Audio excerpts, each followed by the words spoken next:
मेरा नाम है सी अंकित इल्हा। क्या आप भी एक आम इंसान की तरह बजट सुनते तो हैं, पढ़ते तो हैं, बट समझ नहीं पाते?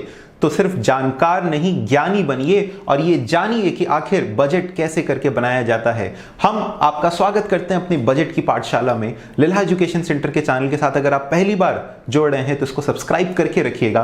हम आज आने वाले 5 मिनटों में आपके 4 सवालों का जवाब देने वाले हैं कि आखिर बजट क्या होता है, फाइनेंस बिल क्या होता है, क्या क्या हिस्से होते हैं बजट के, बजट आखिर बनाया कैसे करके जाता है और ये बजट आपको किस तरीके से अफेक्ट करता है। तो जी हां, आने वाले 5 मिनटों तक इस वीडियो को ध्यान से देखिएगा, अपने दोस्तों के साथ में शेयर करिएगा ताकि वो भी सिर्फ इस बजट को सुने नहीं, समझे भी।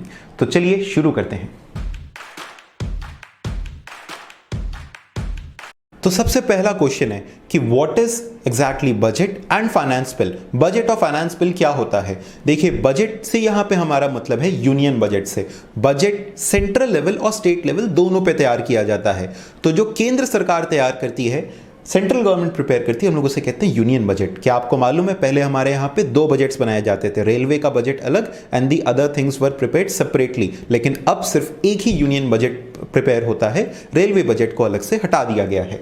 हमारा बजट एक एस्टिमेटेड रिसीट्स और एक्सपेंडिचर का डॉक्यूमेंट है जिसमें बताया जाता है कि सरकार आने वाले साल में कहां से अपनी रेवेन्यूज को जनरेट करेगा और किन किन चीजों पे खर्चा करेगा। तो उसके आने वाले साल के रिसीट्स और एक्सपेंडिचर, उसमें इवन लोन से आने वाले पैसे भी इंक्लूड किए जाते हैं।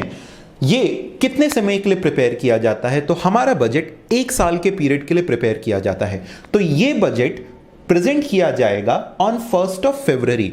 हर साल फरवरी के पहले दिन अपना बजट प्रेजेंट किया जाता है। तो 1 फरवरी 2022 को जो प्रेजेंट किया जाएगा बजट, ये ध्यान रखिएगा, वो 1 अप्रैल 2022 से लेकर के 31 मार्च 2023 तक के लिए होता है। लेकिन आपने कई बार सुना होगा सरकार इसमें अपनी पिछली बातों के बारे में भी बताता है। तो गवर्नमेंट इसमें अपने पीछे के अचीवमेंट्स, पीछे के किए गए परफॉर्मेंसेस के बारे में भी एक शॉर्ट इंट्रोडक्शन देता है। But budget mainly is for the future estimate कि आने वाले समय में उसको कितने खर्चे और कितने रिसीट्स मिलेंगे।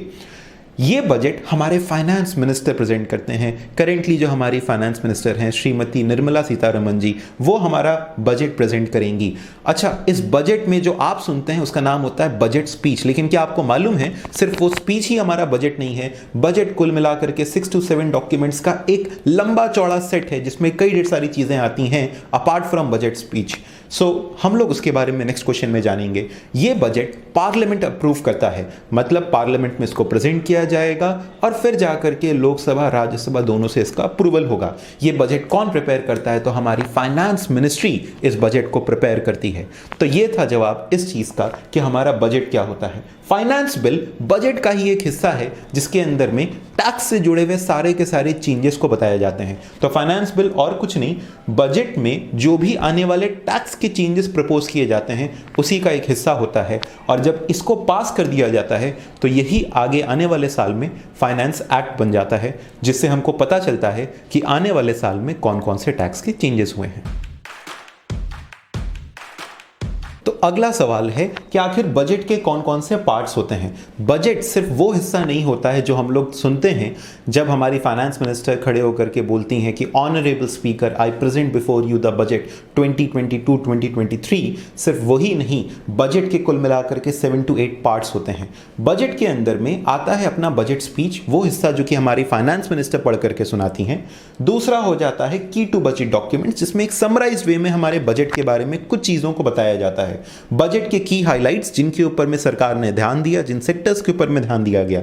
एनुअल फाइनेंशियल स्टेटमेंट ही एक्चुअल में हमारा एक डिटेल्ड बजट है जहां पे प्रेजेंट किया जाता है कि सरकार को किन किन सोर्सेस से कहां कहां किस रूप में पैसा आएगा और किस रूप में पैसा जाएगा। उसकी एक डिटेल्ड एक रुपए की जो हिसाब किताब है वो एनुअल फाइनेंशियल स्टेटमेंट्स में एक्सपेक्टेड फिगर्स लिखे जाते हैं। साथ ही साथ जो इस साल के करंट फिगर्स हैं वो भी लिखे जाते हैं कि अभी तक के हिसाब से हमारे फिगर्स का क्या एक रिवाइज एस्टीमेट बन रहा है और हमने क्या बजट पिछले साल बनाया था। तो पूरा एक कंपैरेटिव बना करके दिया जाता है। Memorandum explaining the finance bill, जिसमें बताया जाता है कि हमारे फाइनेंस बिल यानी प्रपोज्ड टैक्स चेंजेस के अंदर में क्या क्या चीजें हैं उसको एक एक्सप्लेन करने के लिए एक मेमोरेंडम साथ में अटैच किया जाता है।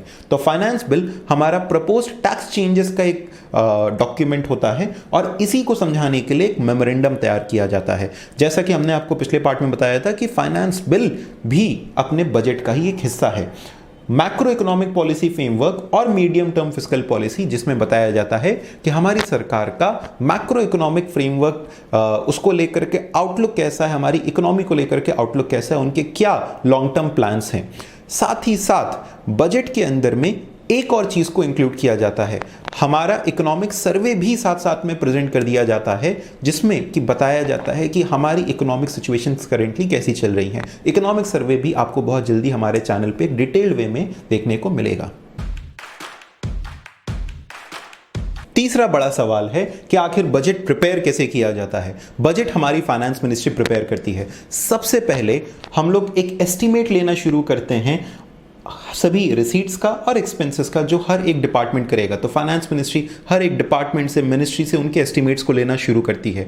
उस बेसिस पर एक एनुअल फाइनेंशियल स्टेटमेंट तैयार किया जाता है, जिसमें लिखा जाता है कि हम आने वाले समय में कितने रेवेन्यू जनरेट कर सकते हैं, टैक्सेस से, नॉन टैक्स रेवेन्यू से, कितने खर्चे करने पड़ेंगे, सब्सिडी, अलग अलग प्लान्स पे, स्कीम्स पे, कितने डेवलपमेंटल खर्चे, कैपिटल खर्चे, और फिर उसके बाद ये देखा जाता है कि आखिर कितना डेफिसिट आ रहा है। क्योंकि इंडिया एक ऐसा देश है जहां पे खर्च हमेशा ज़्यादा रहता है सरकार का रिसीट्स के मुकाबले, तो जितना भी ज़्यादा खर्च होता है उसे डेफिसिट कहते हैं। उस डेफिसिट से सरकार कैसे लड़ने वाली है, इसका हिसाब निकाला जाता है और कोशिश किया जाता है कि उस डेफिसिट को कम से कम किया जाए, और जितना भी कम पैसा पड़ रहा है उसको कैसे अरेंज किया जाएगा। इस प्रकार अपना बजट प्रिपेयर किया जाता है। Q3 से ही इसकी तैयारी शुरू हो जाती है और 1 फरवरी को आपको प्रेजेंट किया जाता है। इस साल तो बहुत कमाई हुई है, अब पार्टी तेरा भाई देगा। लो मेरा हिस्सा दो। अरे कितना? 20%। 20% आपका? हो, अब तो मेरे पास में कम पैसे बचे, अब कैसे होगा? तो क्या आप भी जानना चाहते हैं कि सरकार अगर आपके पास से इस तरीके से टैक्स ले जाती है तो आपके जीवन शैली पे क्या फर्क पड़ सकता है, आने वाला बजट आपको कैसे अफेक्ट कर सकता है? तो आने वाले बजट के अंदर में सरकार बताएगी टैक्स में होने वाले बदलाव। अगर सरकार इस साल टैक्सेस को बढ़ा देती है तो हो सकता है कि आपके पास से टैक्सेस और चले जाएं, आपके पास में कम पैसे बचेंगे खर्च करने के लिए। लेकिन अगर सरकार टैक्सेस को कम कर देती है तो हो सकता है आपके पास में कुछ पैसे और आ जाएं, तो इस साल आपके पास में ज़्यादा पैसे बचेंगे खर्च करने के लिए। तो सरकार इस तरीके से आपके जीवन को अफेक्ट कर सकती है इस बजट के थ्रू। साथ ही साथ अगर आप एक स्टूडेंट है, सर अपने तो कमाते नहीं है, स्टूडेंट हैं, तो हो सकता है सरकार इस साल एजुकेशन के ऊपर होने वाले खर्च में कुछ बदलाव करे। हो सकता है सरकार इस साल स्कॉलरशिप लेकर के आए। Sir I am a working professional, I am into job, हो सकता है सरकार जॉब वालों के लिए कुछ टैक्स रिलैक्सेशंस लेकर के आ जाए, या क्या पता और टैक्स लगा दे। सरकार हो सकता है होम लोन सस्ता कर दे, अगर आप होम लोन के लिए जाना चाहते हैं तो सरकार तमाम तरीकों से आपके जीवन शैली को अफेक्ट कर सकती है, कई नई स्कीम्स ला सकती है। तो इंतज़ार करिए इस बजट का और जुड़े रहिए हमारे चैनल के साथ में इस बजट को समझने के लिए। उम्मीद है दोस्तों आपको हमारा बजट की पाठशाला अच्छा लगा होगा। जुड़े रहिएगा हमारे चैनल के साथ में। This was see Ankit Lilha from Lilha education centre. Stay connected, stay subscribe, take care, bye bye.